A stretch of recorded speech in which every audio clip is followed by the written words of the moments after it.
난데없이 경찰서에서 걸려온 한 통의 전화. 여보세요?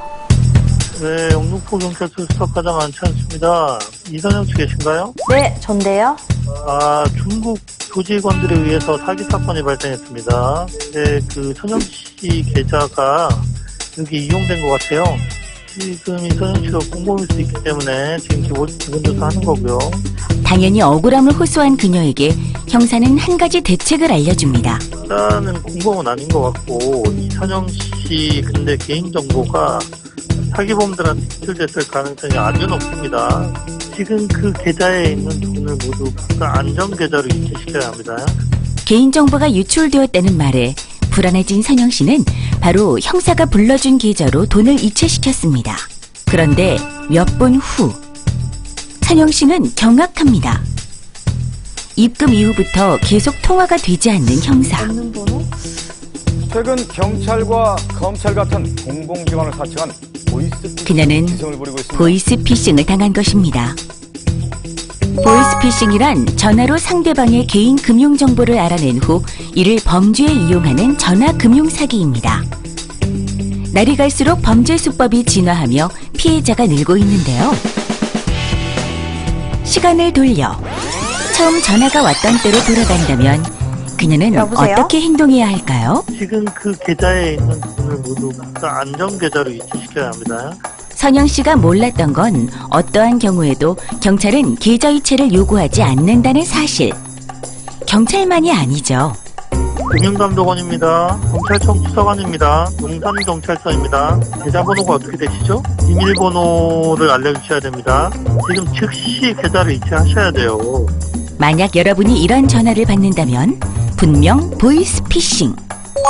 경찰은 물론 검찰, 금융감독원 등 공공기관은 개인정보를 묻거나 현금을 빼서 집으로 옮기라고 하거나 혹은 계좌 이체를 요구하지 않기 때문이죠. 그렇다면 이 순간 그녀는 어떻게 해야 할까요? 어느 부서라고 하셨죠? 제가 전화 드릴게요. 형사님 이름 좀 알려주세요. 수사 중이라서 바빠요. 그러니까 지금 당장 얘기를 해야 된다고요. 제가 경찰서로 다시 전화 드린다니까요. 전화가 걸려와 개인정보를 요구하는 경우 우선 전화를 끊고 직접 해당 기관에 전화를 해 사실을 확인해야 합니다. 그리고 만약 사기범의 말에 속아 계좌 이체를 했다면 그 즉시 은행에 전화를 해 계좌 정지를 요청해야 하죠. 개인 금융정보를 빼내가는 것 외에도 보이스피싱 수법은 다양합니다. 네, 여보세요? AB캐피탈입니다. 고객님께서 저금리 대출 상품 이용이 가능하셔서 전화드렸습니다. 아, 진짜요? 제가 대출이 있는데 가능한가요? 네, 바로 조회해드릴게요. 저금리 대출이라니 생활고에 시달리던 정진우 씨에겐 너무나 반가운 소식이었습니다. 신용등급이 좀 낮으신데 대출이 안 되는 건 아니고요. 거래 실적을 올리면 신용등급을 올릴 수 있으니까 저희와 소액 거래를 하시면 됩니다. 그는 신용등급이 올라간다는 말에 캐피탈이 보내준 계좌로 몇 번에 걸쳐 돈을 보냈습니다. 그러나 수백만 원을 받아 챙긴 후 이들은 자취를 감추고 맙니다.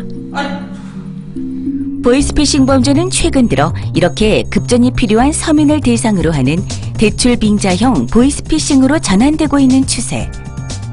햇살론과 같은 서민 금융 대출을 해주겠다고 접근하는 경우도 많은데요. 사기범들은 이 대출을 받기 위해선 예치금과 계좌 잔고가 필요하다. 신용보증 등록을 해야 한다는 식의 명목으로 수수료를 요구했습니다. 그리고 돈을 다 챙긴 후 잠적해버리는 것이죠. 이렇게 대출을 미끼로 서민들을 올리고 있는 금융사기를 예방하기 위해서는 먼저 전화 또는 문자 메시지를 이용한 대출 권유 시 꼭 제도권 금융회사가 맞는지 확인해야 합니다.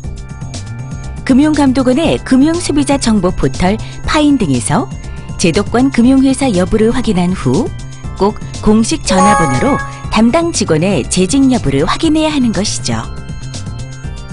또 대출을 받게 해주는 대신 대출 수수료를 미리 입금시키라고 요구한다면 대출 빙자 사기를 의심해야 합니다. 특히 신용등급은 단기간의 작업으로 올라가는 것이 아니기 때문에 거래 실적을 올려 신용등급을 단기간에 올려준다는 것은 사기입니다.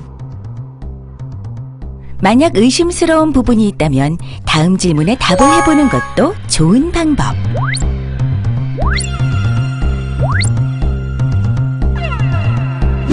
질문들을 보고 혹시 보이스피싱 피해를 입은 건 아닌지 조금이라도 걱정이 된다면 금융감독원 콜센터나 112로 문의하시기 바랍니다.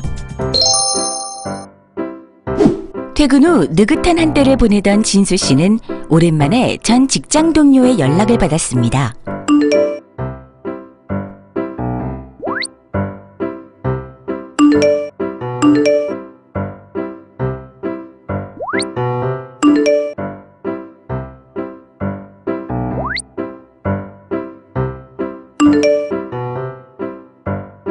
얼마나 급했으면 자신에게까지 연락했을까? 그는 걱정스런 마음에 즉시 돈을 보냈습니다. 그리고 며칠 후 김 대리님, 애기 상태는 좀 어때요? 걱정이 돼가지고. 응? 오랜만에 전화해서 무슨 소리야? 애기라니. 나 아직 애기 없어. 네? 그러면 애기 수술비로 보내드린 제 돈은? 나한테 돈을 보냈어? 왜? 뭔데? 누군가 김대리의 메신저 아이디와 비밀번호를 해킹해 김대리인 척 연기를 했던 거죠. 진수 씨는 이렇게 메신저 피싱의 피해자가 되고 말았습니다. 메신저 피싱 사건이 일어나는 건 상대의 얼굴이나 목소리를 확인할 수 없기 때문입니다. 따라서 돈을 요구하는 경우 반드시 전화를 걸어 본인임을 확인해야 하죠. 또 정보 유출에 염려가 있는 메신저로 개인정보를 주고받는 것은 절대 금물. 특히 메신저 해킹을 막기 위해 정기적으로 비밀번호를 변경하고 공공장소에서 금융거래를 하는 것도 삼가야 합니다. 스마트폰의 활용이 많아지며 문자와 인터넷이 결합된 금융사기 또한 급증하는 추세입니다. 예를 들어 볼까요? 문자가 도착합니다. 택배가 반송되었다니 별 의심 없이 클릭하겠죠? 그런데 아무것도 뜨지 않는 화면. 대신 잠시 후 내 통장에 돈이 인출됩니다. 무슨 일이 생긴 걸까요? 이것은 문자 메시지를 이용한 금융사기. 청첩장, 무료 쿠폰, 우편물 반송, 교통 범칙금 조회 등 일상적인 문자에 링크 주소를 보내고 받은 사람이 클릭하면 자동으로 악성 코드나 앱이 설치됩니다. 이를 통해 피해자가 모르는 사이에 소액 결제가 되거나 스마트폰 안에 저장된 개인정보가 빠져나가게 되는 것이죠. 이런 걸 스미싱이라고 합니다. 스미싱으로 인한 피해를 예방하기 위해서는 우선 출처가 불분명한 링크 주소를 클릭하거나 앱을 설치해서는 안 됩니다. 또 스마트폰에서 자동 결제가 되지 못하도록 미리 결제 서비스를 차단시키는 것도 좋은 예방법이겠죠. 선희 씨도 얼마 전 엄청난 사건을 경험했습니다. 은행 홈페이지에 접속하자마자 뜬 팝업 창. 사기 예방을 위해 금융정보를 입력했습니다. 보안카드 정보도 꼼꼼하게 다 적어 넣었죠. 그런데 정보를 다 채워넣자 50만 원이 출금되었다는 문자가 날라옵니다. 안녕하세요. 금융감독원 직원인데요. 전산장으로 생긴 출금 때문에 전화드렸습니다. 30분이면 다시 입금이 될 예정입니다. 전산장애라니 기다려보기로 합니다. 그런데 얼마 지나지 않아 또 돈이 인출됩니다. 팝업창을 이용한 금융사기였던 거죠. 또 포털 사이트에 개인정보가 유출되었다며 금융거래 정보를 요구하는 경우도 100% 사기.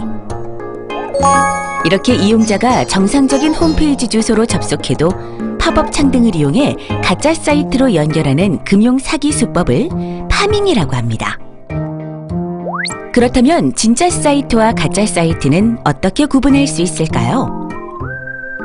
가장 큰 차이는 보안카드 번호를 전부 입력하라고 하는 등 과도하게 많은 개인정보를 요구하는 것입니다.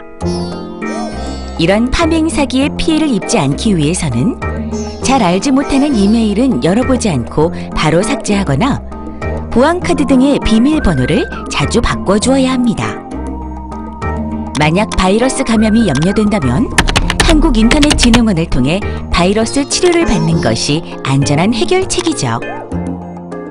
경기가 어려울 때면 쉽게 돈을 벌 수 있다는 유혹에 솔깃하기 쉽습니다. 식당 운영에 어려움을 겪던 재현 씨도 마찬가지. 그는 지인에게 한 회사를 소개받습니다. 예, 저희 회사는 부동산 경매 전문 회사입니다. 불경기라 경매로 나온 건물들이 엄청나게 많거든요. 싸게 낙찰받아서 비싸게 팝니다. 수익률이 무려 30%가 넘어요. 거기다 원금까지 안전하게 보장해준다는 말에 재현 씨는 1,000만 원을 투자합니다. 그리고 몇 달 동안 회사는 매월 30만 원씩 꼬박꼬박 이자로 보내왔습니다. 믿음이 생긴 재현 씨는 대출까지 받아 2천만 원을 추가로 투자합니다. 그런데 몇 달 후 더 이상 연락이 되지 않는 회사. 심지어 사무실까지 폐쇄되었고 그는 투자금 전부를 날리고 말았습니다. 이렇게 고수익과 투자 원금을 보장한다며 불특정 다수의 투자자를 속이는 금융사기 수법은 유사 수신행위, 인허가를 받지 않은 불법 자금 모집업체, 즉 유사 금융단체에 투자한 돈은 예금자 보호법의 보호 대상이 아니므로 어떤 보장도 받을 수 없습니다. 따라서 철저한 주의가 필요합니다. 원금 100% 보장, 20% 확정금리 등 귀가 솔깃할 만한 조건을 제시한다면 투자 사기일 수 있으니 좀 더 꼼꼼히 확인해야 하는 것입니다. 많은 사람들이 보이스피싱 등 금융사기란 소수의 순진한 사람들이나 당하는 간단한 범죄로 인식해왔습니다. 그러나 수법이 날로 정교해지는 만큼 누구라도 금융사기의 피해자가 될 수 있습니다. 금융사기로 인한 피해를 예방하는 최선의 방법은 유행하는 수법들을 미리 공부하는 것. 금융사기는 아는 것이 예방이고 알면 충분히 대처할 수 있기 때문입니다.